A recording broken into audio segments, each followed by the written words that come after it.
Acara ini didukung oleh Desa Pay, cashless-nya kerabat desa Indonesia. Kenapa kita memilih pembelajaran robotik ini? Karena di pembelajaran robotik ini itu sudah include banyak sekali. Di antaranya sudah include dengan integrasi pembelajaran matematika, integrasi keterampilan, integrasi science, engineering, dan banyak lagi yang lainnya. Baik, yang saya highlight di sini ada pendahuluan, tujuan, metode kegiatan, dan hasil kegiatan. Mungkin akan saya sampaikan beberapa sedikit nanti hasil kegiatan yang sudah kita lakukan selama 2 tahun ini, tahun kemarin dan tahun 2021. Nah, saya mengambil latar belakangnya. Generasi muda adalah sebagai aset bangsa. Kenapa? Ini penting sekali karena keberhasilan suatu bangsa itu tidak bisa terlepas dari generasi mudanya. Otomatis kalau generasi mudanya berarti tidak bisa kita lepaskan dari pola pendidikan yang diterapkan di negara tersebut. Seperti yang rekan-rekan sekalian bisa lihat pada gambar, saya mengambil cuplikan gambar ini kenapa? Karena beberapa tahun yang lampau ketika kita belum memikirkan, ketika kita belum ada model pembelajaran seperti sekarang melalui Zoom, kita sudah mengetahui bahwa di Jepang itu sudah menerapkan pembelajaran tentang robotik. Jadi siswa-siswa dari kecil itu sudah diajari bagaimana di sekolahan itu bagaimana merakit robot sehingga bisa berjalan dengan maksudnya bisa terbentuk dengan baik dan bisa running dengan baik. Bahkan kalau di Jepang itu langsung siswa sudah diberikan modul dan mereka diminta untuk membaca modul itu sendiri, merangkai robot itu sendiri. Nah, kalau di Indonesia baru mulai beberapa tahun belakangan ada beberapa sekolahan. Itu pun sekolahan-sekolahan yang mungkin lebih kita kenal sebagai sekolahan-sekolahan yang berbasis internasional, sekolahan-sekolahan yang label privat atau yang biasanya kita kenal dengan sekolahan harga mahal gitu. Jadi belum saya temukan banyak di sekolahan negeri, tapi di sekolahan-sekolahan yang seperti saya sebutkan tadi di Indonesia ini menggunakan pembelajaran robotik ini. Dan biasanya mereka menggunakan itu seperti semacam promosi agar wali murid itu tertarik untuk daftar ke sekolahan mereka. Dan sekarang mulai bermunculan juga lomba-lomba robotik untuk anak-anak, itu seperti yang kemarin ada lomba robotik tingkat nasional dan alhamdulillah sekolahan yang tahun kemarin sudah melaksanakan robotik ikut pelatihan kita, itu juga mengirimkan siswanya meskipun belum juara, tapi itu adalah merupakan langkah awal. Baik, jadi berikutnya 4 aspek untuk meningkatkan mutu pendidikan. Kita ada kebijakan, kepemimpinan kepala sekolah, infrastruktur, dan proses pembelajaran. Saya tidak akan membahas terlalu dalam terkait ketiga yang di atas tentang kebijakan, tentang kepemimpinan kepala sekolah, tentang infrastruktur. Saya tidak akan membahas terlalu dalam, tapi fokus saya terkait proses pembelajaran. Jadi proses pembelajaran yang inovatif dan kreatif itu sangat diperlukan untuk meningkatkan mutu pendidikan, karena di situ bisa menstimulus siswa untuk lebih kreatif sehingga nantinya ke depannya beberapa tahun ke depan kita akan menciptakan generasi-generasi muda yang dengan pemikiran yang sangat bagus, inovasi yang tinggi, dan bisa membawa kemajuan bangsa Indonesia. Baik, jadi ini proses pembelajaran. Yang selama ini kita kenal itu ada pembelajaran konvensional, jadi hanya satu arah saja. Guru menerangkan ke siswa, habis itu memberikan soal. Selanjutnya sudah mulai berkembang, ada pembelajaran kooperatif, di mana jadi kerjasama antara guru dan siswa. Siswa diminta berdiskusi, menyimpulkan sendiri, membuat permasalahan dan menganalisa hasilnya. Nah, yang terakhir itu adalah yang saya usulkan saat ini, yaitu masuk pembelajaran aplikatif. Salah satu contohnya mungkin di gambar itu siswa diminta untuk membuat batik. Nah, dalam hal ini kami mengusulkan pembelajaran aplikatifnya, yaitu merangkai robot. Saya tidak mengatakan di sini bahwa pembelajaran konvensional itu selamanya adalah buruk, karena ada kalanya juga diperlukan pembelajaran secara konvensional. Jadi tidak semerta-merta bahwa konvensional itu buruk, tapi setidaknya pembelajaran konvensional bisa digabungkan dengan kooperatif, apalagi bila ada aplikatifnya itu akan menjadi lebih baik lagi. Untuk evaluasi, jadi saya singkat saja. Ketika kita melaksanakan proses pembelajaran robotik, jadi mungkin ada pertanyaan dari beberapa guru, bagaimana kita mengevaluasi siswa seandainya pembelajarannya berubah pembelajaran robotik? Bukankah nanti ada kurikulum yang kurikulum tentang matematika misalkan, siswa diminta untuk mampu mengukur luas, mampu mengukur volume. Saya rasa semuanya tetap bisa kita handle dalam pembelajaran robotik ini. Jadi pada pembelajaran robotik itu siswa akan melakukan proses perhitungan panjang, luas, presisi, yang itu bisa kita sinkronkan dengan kurikulum yang ada di sekolahan. Jadi di sini saya mengambil evaluasi.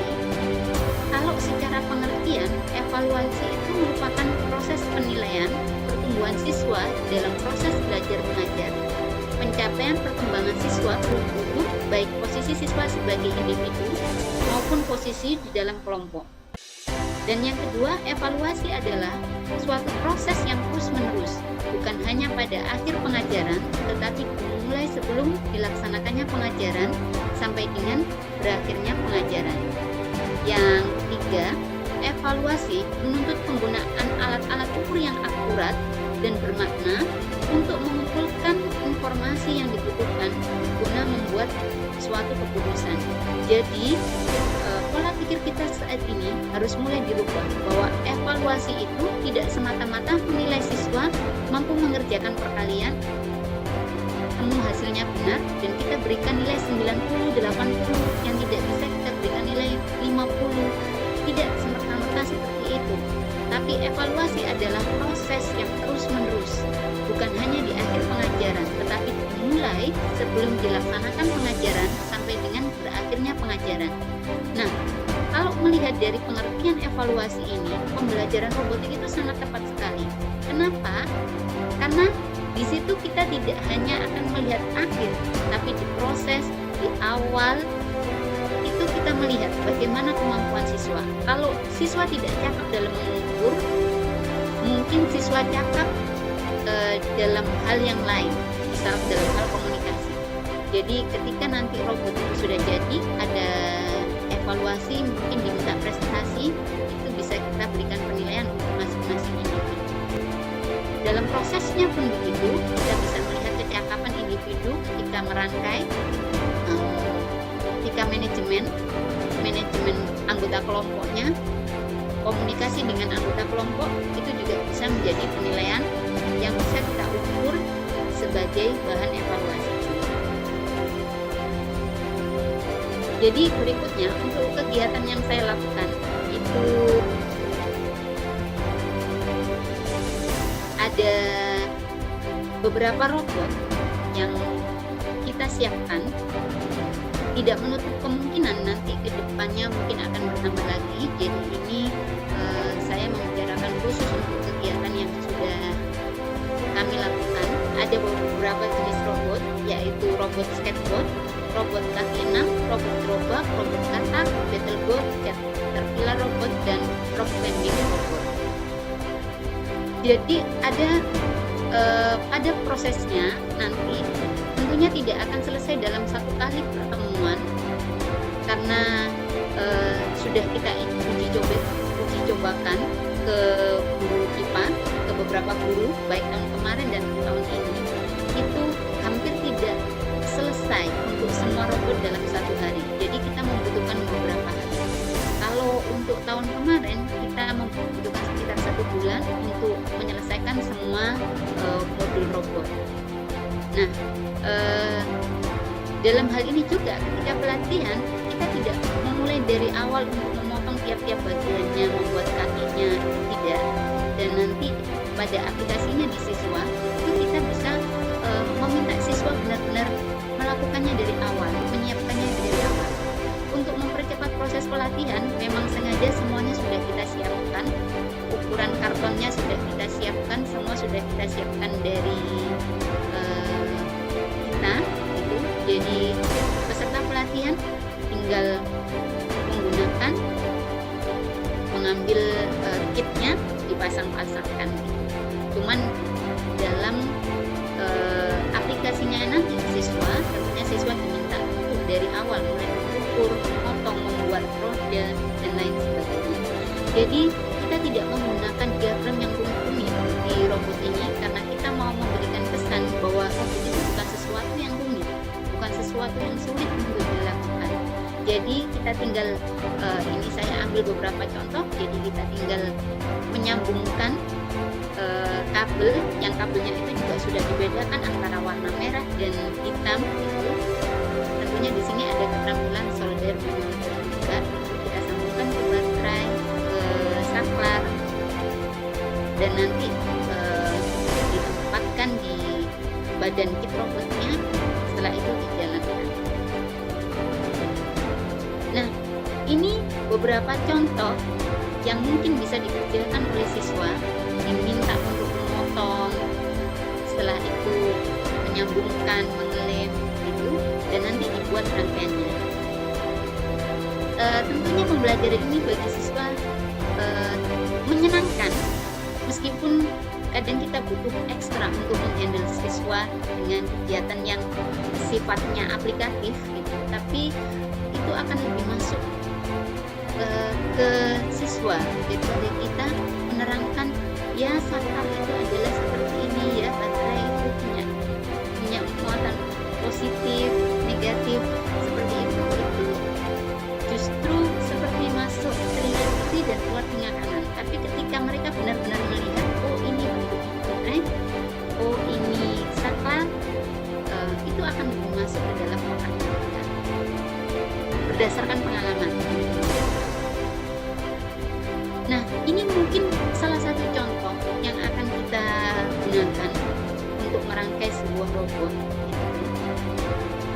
Dan ini beberapa dokumentasi bagaimana kita membentuk engsel robot yang sederhana, hanya dari stick sama dari lidi.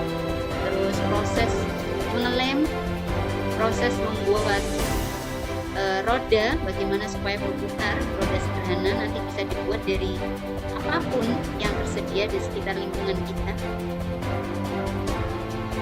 Nah, ini beberapa dokumen kegiatan yang sudah kami lakukan kemarin dengan guru-guru di Kota Tarakan. Jadi karena pandemi kita memberikan pelatihannya itu ada 2, yang sisi kiri itu yang terjadi di Kota Tarakan, yang sisi kanan itu yang terjadi di Kota Surabaya. Jadi di Kota Surabaya kami tim Apmas dan juga mahasiswa KKN itu melakukan pelatihan bagaimana cara merangkai robot, dan kita sambungkan via Zoom dengan instruksi-instruksi itu yang diikuti oleh guru-guru di Kota Tarakan. Nah, alhamdulillah menurut saya cukup berjalan lancar, meskipun kadang-kadang terdapat beberapa kendala, jaringan yang putus, terus ada suara yang mungkin kadang-kadang tidak terdengar gitu. Dan tentunya kita tidak bisa mengecek secara langsung ketika misalkan ketika running robotnya itu kenapa perjalanannya justru tidak maju ke depan tapi maju ke belakang, itu kita tidak bisa mengecek secara langsung, hanya berdasarkan instruksi. Jadi ini beberapa dokumentasi kegiatan kemarin. mungkin saya putarkan video ini hasil dari Bapak Ibu di Kota Tarakan kemarin.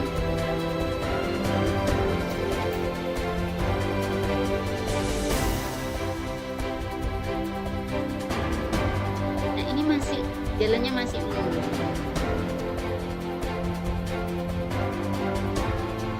Tapi sudah jalan. Dan ini bodinya belum dipasang, masih dasar saja, masih bawahnya saja.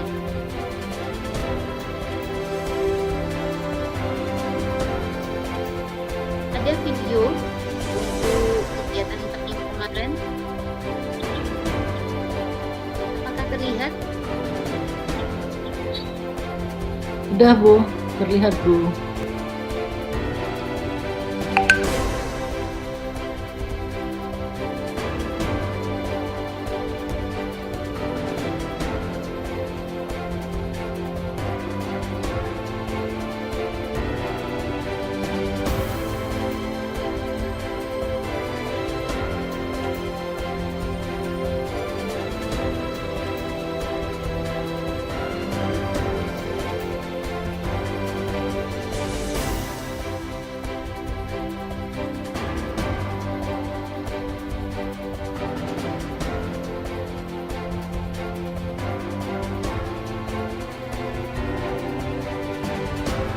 Bu Farida, Ya Bu, sambil melihat gambar, apakah bisa dijelaskan kira-kira dari sisi peningkatan kualitas pendidikan itu dari kegiatan merangkai robot sampai robotnya jalan itu kira-kira apa saja ya Bu? Jadi kualitas pendidikannya di sini saya berpikirnya itu ilmunya lebih didapat oleh siswa. Jadi kalau mungkin yang selama ini tidak ada kegiatan aplikatifnya, kualitas pendidikan yang kita dapatkan ya mungkin hanya siswa beberapa 1-2 aja yang mungkin rajin belajar yang bisa. Tapi kalau aplikatif di sini, jadi semua siswa itu merasa terlibat dan mungkin sebagian siswa yang tidak mereka lebih bisa memilih. Mereka lebih memilih ketika mengukurnya, lebih tertarik ketika proses mengukurnya, lebih tertarik di proses presentasinya, atau lebih tertarik di proses inovasinya ketika merangkai itu. Jadi dalam hal ini saya berpikirnya dari sini tentu saja sedikit banyak kualitas pendidikan kita akan meningkat. Jadi kreativitas siswa itu menjadi terupgrade. Jadi siswa itu menjadi punya inovasi untuk membuat robotnya. Dengan kalau yang kemarin itu mereka ditambah-tambahi bentuknya, digambari mata yang jadi lucu-lucu gitu. Nah, itu mungkin salah satu